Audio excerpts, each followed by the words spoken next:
Okay, this is the Harbor Night. I'm Mary. Give a conservative take about the world around me. So my introductions. Feedback is greatly important. Feel free to reach out to me either through email, Substack, X, and of course fill up the comments on YouTube. And while you're there on YouTube, won't you like, share, and subscribe? Also, have exclusive content. You want the full version of them, become a subscriber. If you like what I say, if you like my content, I make content for subscribers on Sunday and then release it free on over Substack on Sunday. It's getting a really good response.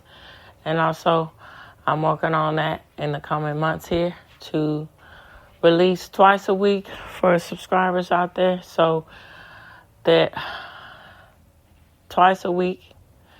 So on the other time that I post is exclusively you can only get if you're a subscriber. Keep a lookout for that.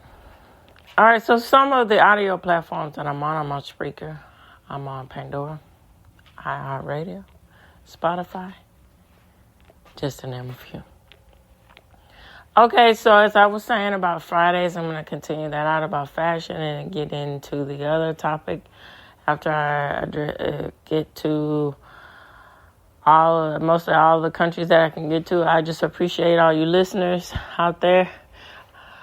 Thank you so much. It means immensely. It means so much to me, all of you that listen. Thank you. And so I am going to focus on the fashion of Poland for this Friday. Here we go.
So I'm going to approach this I'm going to read the AI-generated response from the historical point of view about fashion from Poland.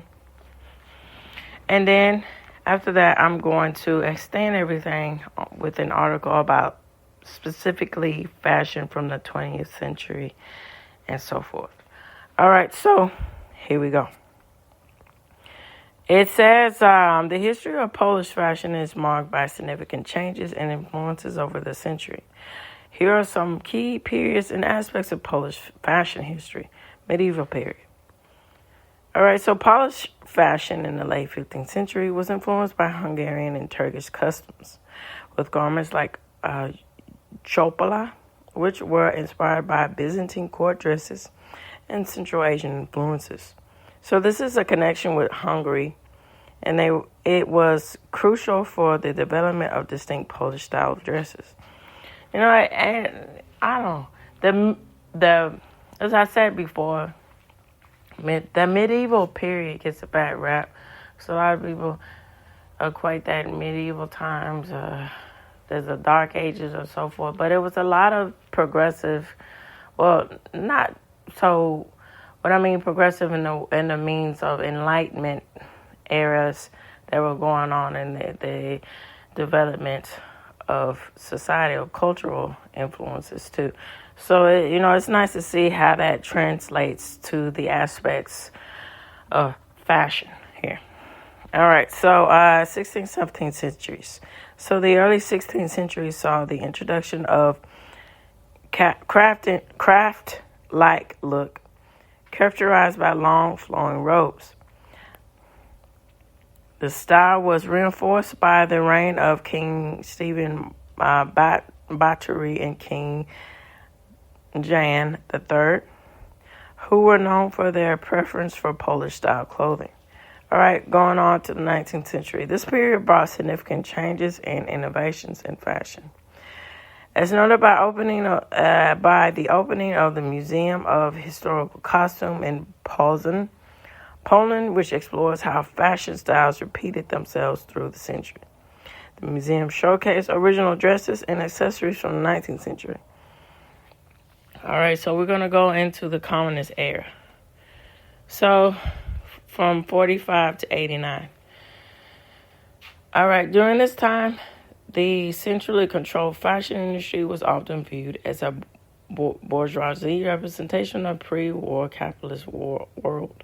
However, the communist government also used fashion as a propaganda tool to project an image of success and modernity. After the cultural thaw in 1956, following Stalin's death, a golden era of Polish design and fashion emerged. So, this is a very good example of the aspects of how politics influences itself and the masses in ways that you might not think of. And fashion is one of them. So,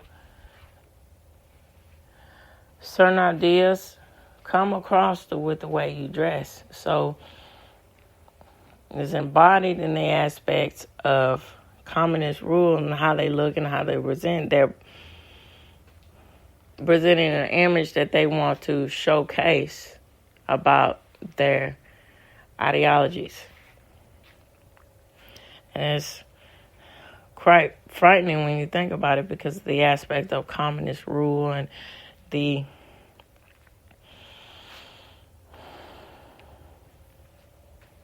harsh reality of that, which people who don't know about that, who don't understand the concept of being a communist rule, how grueling and just bleak and awful it is. What they do, they spin it with the propaganda and to depicting it as, this is the way, this is uprising, look this way, a certain way, to get a certain agenda across. And then it's quite understanding how people just fall in line with it too. So that's something to wrap your head around there. All right, so post-communist era from 89 to onward. The collapse of the communist regime in 89 dramatically altered Poland's economic and the society, so leading to a significant change in fashion. This period saw a revival of creative and innovative aspects of Poland fashion. Again, that's another key factor to understand. And, when you're in a communist rule, dictator rule, you don't have a whole lot of freedom to have the opportunities to take it to the next level in the aspects of things, where it be science, where it be technology, and in this case, fashion. All right, so modern era. So today, Poland's fashion industry is vibrant and dynamic, with designers and labels contributing to the global fashion scene. The book Christos by, forgive me for the pronunciation, Tomek Borowski, documents Poland's most exciting fashion designers and groundbreaking fashion trends from the post-war period to present day. All right, so I'm going to go into my thoughts and then get into the article. Here we go. All right, so my thoughts. This is I don't think this is going to be very long. Just going to get into the heart of the matter. All right, so basically, essentially, my thoughts are centered around this concept here. So, all right. It's good the way that the direction and everything that this country is moving towards. Particularly, I'm referring to America, and also with the aspects of Poland and the aspects of the aftermath of everything before, after communism, and so forth. All right, so this is essentially the aspects of how it's important to know and to understand and to see this. So before, pre-communism and so forth with Poland, the traditions were quite, were quite sustainable, and they were about the family unit and so forth, and the aspects along the lines of that, and the aspects of your place and your societal status, so forth, and everything. But then when we get into the process and the matter of communism and the influence and the influx of that, and then before then with the development with all of these elaborate aspects of details with the textiles and everything, and the concept of emulating and then showing off and seeing how elegant and everything the monarchy was looking. That's really that's spectacular, for the times in which that was. And so, going back to the communist part of Poland fashion and history, it's very sad and unfortunate because it wipes away from all of the progress that was happening before then. And people were stagnant in their thinking. And then if they want to have other aspects about how they want to look, think, or feel, they had no say to do so. And mentality and the concepts of that mentality, brainwashing too, that goes along with it, with saying this is the way to live, this is the way to be. There's no other way. This is the right way. And then, that's something to be said about that a lot with the aspects of how prevalent the aspects of what your culture politically is swaying towards. It not only takes away from, the freedoms or the aspects of how things are ran from a governmental point of view, but so many things get lost as far as the aspects of different elements of the arts, and then in particular the way people dress and look. And I think that's very prevalent and very poignant to point out here, and that to realize that the aspects of living in regimes like this, or living in a time like this, how can there be, we're doing this for our country, we're doing this for, it's the call of duty to do this, or what have you. And then, other people from other generations who look and say, hey, I think communism is a good thing. Why don't we have that here? Okay, well, riddle me this.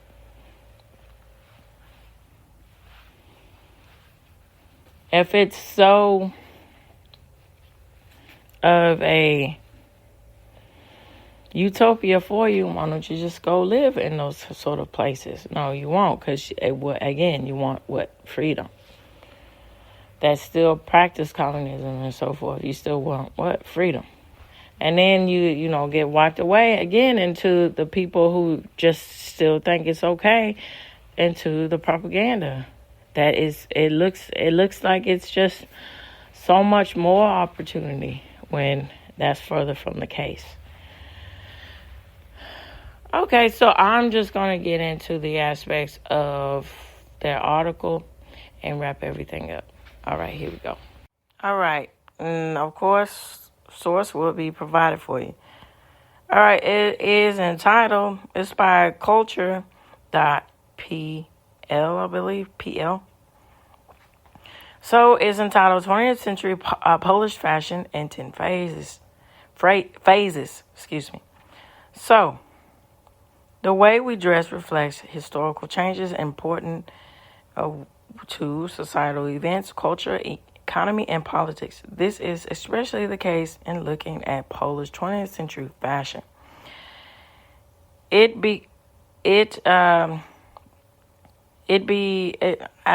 they're saying is a cliche, essentially a cliche to say that fashion is something more than the changing styles of dresses and suits or designs of bags and hats. Well, I mean, yeah, but I don't know, it's something cliches, they tend to round out and be true.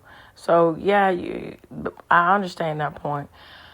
But the aspects of it is, I take away from this that you really reflect and you really are what you wear. And that really says a lot about how you view yourself and your culture, too. And then how culture into views itself and surfaces itself and influences itself onto the people and to the culture as well. All right, so clothing may provide a certain statement and expression of rebellion, or on the contrary, the desire to fit with a particular group. That is, it can be a manifestation of not only trends but also social moods and aspirations, even a memento of important events. With the help of fashion, one can shape people's thoughts and awaken new needs or encourage creativity, with the past trends becoming a kind of encyclopedia of social, economic, political, and cultural changes. Yeah, if you take note of that about how people were dressing in the past, in the history, and, you decipher that down and to the details about everything, it again gives you a repertoire of knowledge about that culture of that, and then it expands out to the historical aspects of that society, and you can learn a lot from that.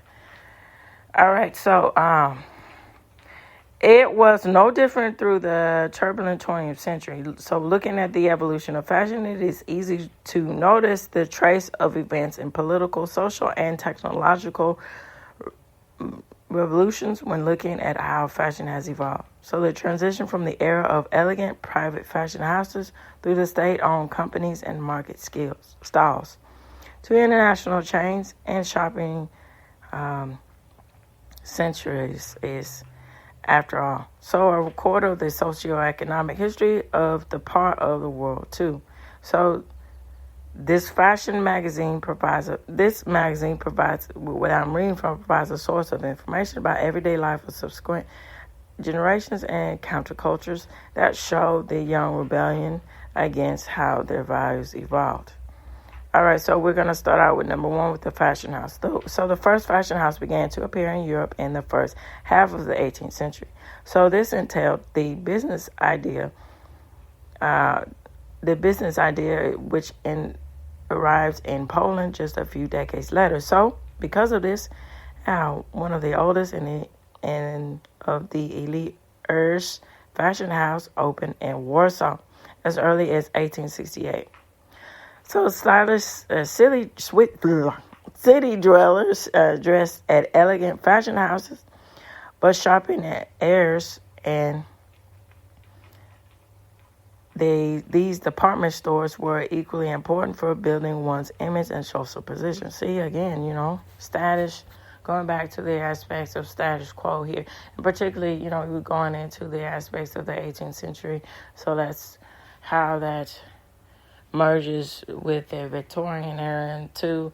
And, excuse me, knock something over there. Okay, and how that with genteel and debutante and sort of very elegant, but at the same time very demure aspects about fashion and elitism sort of, but the aspects of high society within that concept of everything. All right, so fashion magazines. Writing about appearance and grooming emerged in the press at more or less the same time as fashion houses. So the first publication positioning itself as a woman's magazine was the Ivy, published in 1865. Over the course of the 20th century, there were dozens of women magazines in those days. There were no other publications for women, and each certainly had an impact on shaping popular opinion and lifestyle. They were popularly read and readily available. So the magazine Fashion and Practical Life, which appeared in 1945, published advice on how to look nice in the post-war reality, but also how to make children's toys from household waste. And so, this is apropos about this was going on all internationally, and then, in America and so forth, how they all connect. That's a nice touch of how everybody was feeling the brunt of this war, that you have to ration what you have. You have to make do with what's around you and then move forward and be progressive. That's really a lesson to learn from that there. Really point that was written. That's really nice.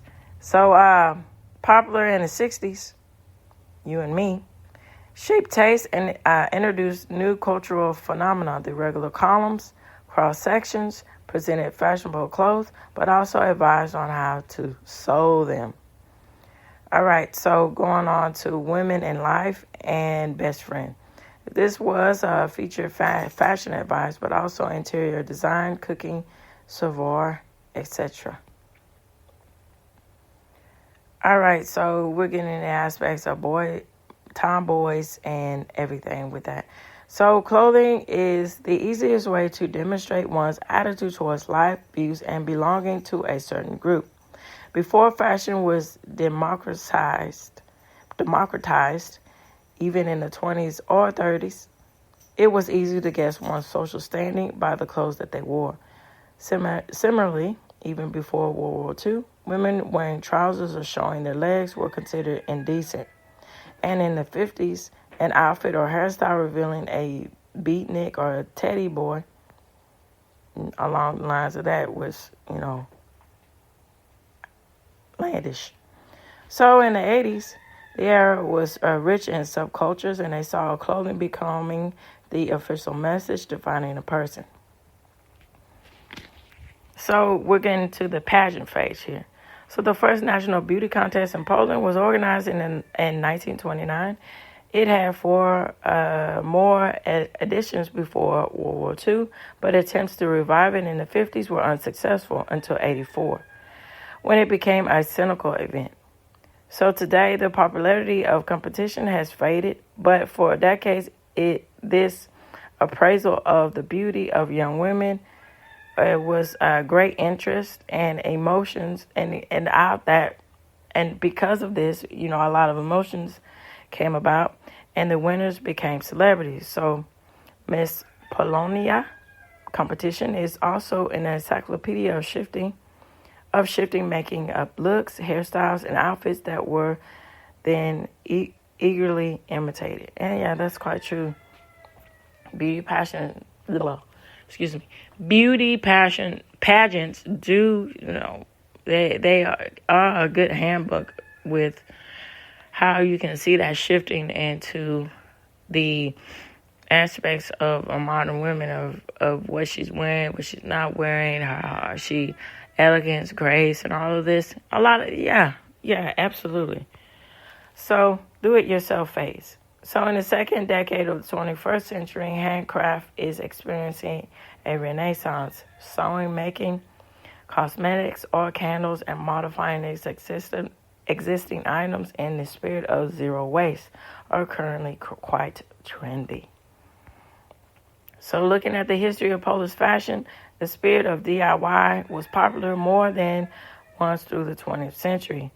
This was mainly due to the need to meet simple needs and the internal shortage. So shortly after World War II, clothes were created.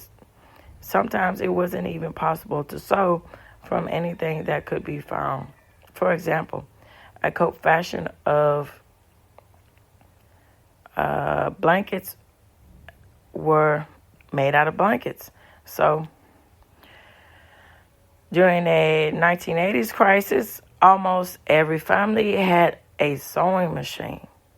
Many women knitted, and DIY ceased to be a hobby, and it became a way to equip their house with the necessity of garments and goods. So DIY and needlework is the simple form of alteration, and it emerged in the wake of fashion in the 19th century as a hobby. This, in turn, resulted from the new phenomenon of leisure, that is, the hours of free time that the middle class would devote to something that was neither labor nor household chores. So, the phase of market style fashion. The long-awaited political and economic transformation of 89. So, the 89 was when communism fell down, went to the wayside. And so here, let's dive in and see how that changed the concept of fashion. So was supposed to bring, among many other positive changes, access to goods from the West.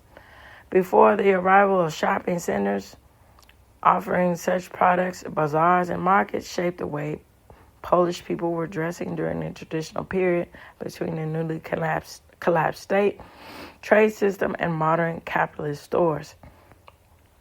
So the characteristic of the metal market stalls, also known as jaws, were camping beds, tents, but also plastic sheets laid out on city pavements, and they were the most popular fashion houses of the 90s, and dressed which in itself dressed an entire generation.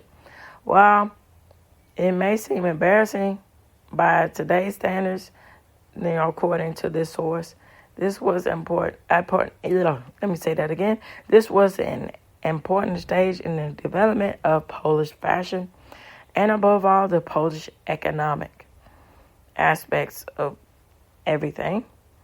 These metal jaws were the birthplace of Polish capitalism. So Polish brands. One of the oldest fashion brands in the world is Hermes, created in 1837, followed by Louis Vuitton from 1854.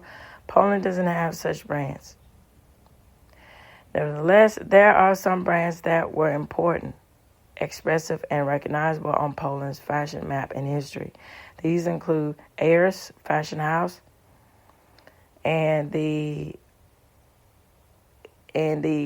forgive me for the pronunciation, Jablonski department store. The later was revamped in 1990, which proves the strength of this brand. So established in 1958, Moda Polska was for many decades the most important fashion company in the country, providing clothing but also shaping the way of life. The fashion house was founded in the same year, which is the acronym CORA, which stands for which was the clothing industry, which was found in 1949, and it even offered Polish jeans.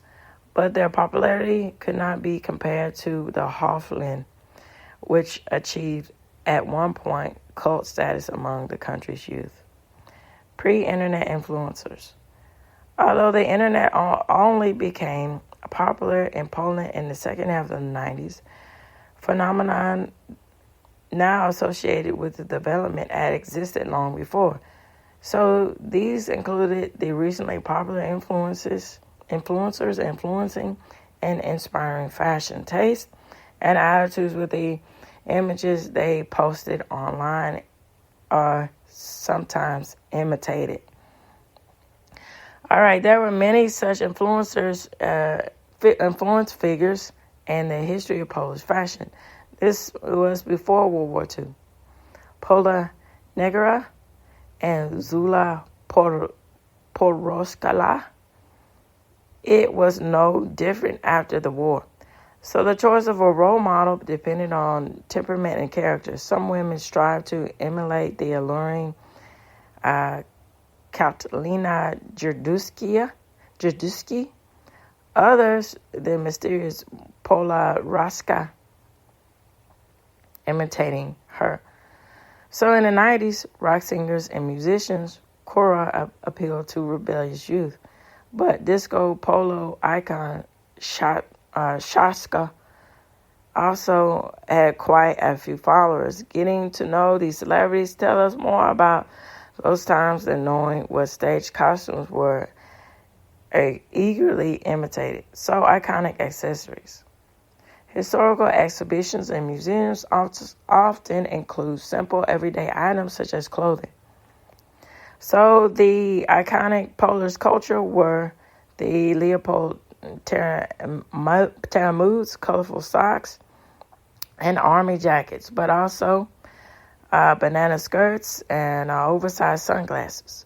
Other examples of symbolic meaning related to historical events were black woolen sweaters worn by opposition activities and white socks following the transformation and the trademark of the first Polish businessman. All right, I'm in with this with the iconic fashion shoot and locations. Few people consider the location of fashion shoots featured in magazines, but the scenery is often of great importance.